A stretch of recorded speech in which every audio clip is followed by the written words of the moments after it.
They were shocked, frozen in place, because what they had just witnessed wasn't a rumor, it wasn't a misunderstanding, it was their king, and what he revealed behind closed doors would go on to shock all of Europe.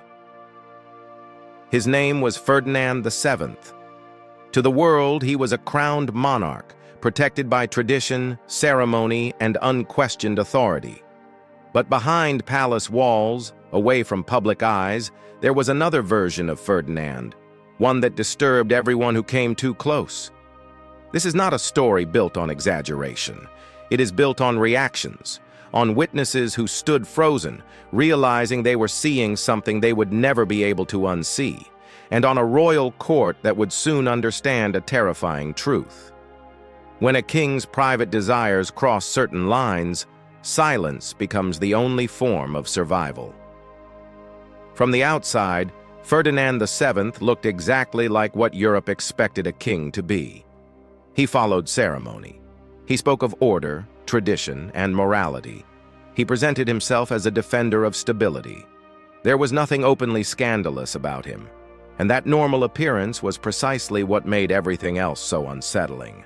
Because danger is far more disturbing when it looks respectable. No one expects corruption from a man standing beneath a crown. And yet, the closer people got to Ferdinand, the more uncomfortable things became. The moment that changed everything didn't happen during a public event. It happened quietly, inside a palace room meant for routine court business. At first, nothing felt unusual. Then something shifted. A behavior, a boundary crossed, a moment that made the air feel heavy. One witness froze. Another instinctively stepped back. A third stared in disbelief, unsure whether what they were seeing was real. No one spoke, because speaking would mean acknowledging something unthinkable. They were shocked, not because it was loud or dramatic, but because it felt deeply wrong, and because it came from the one man no one was allowed to question. What made the situation worse was that it didn't end there. The same reactions appeared again and again, different rooms, different witnesses, the same silence afterward. People began avoiding being alone near the king.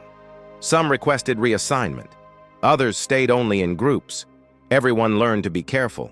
Whispers filled palace corridors, always quiet, always cautious.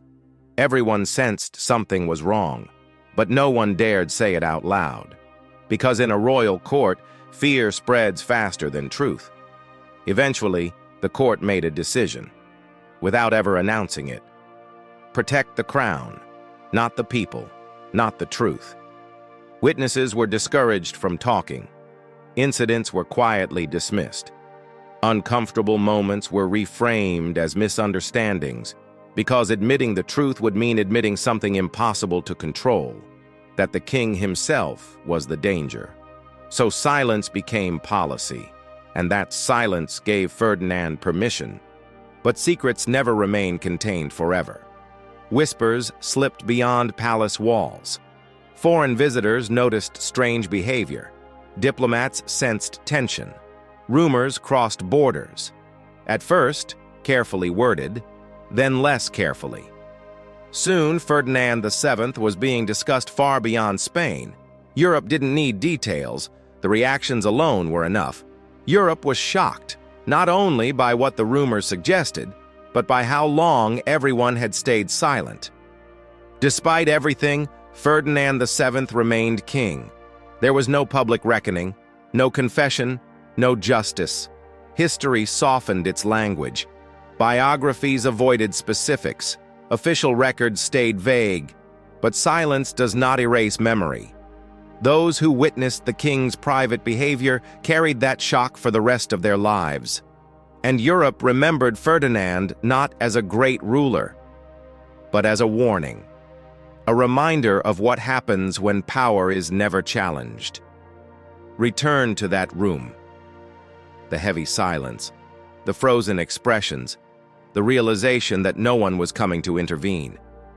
They were shocked not only by what they saw, but by what they understood in that moment.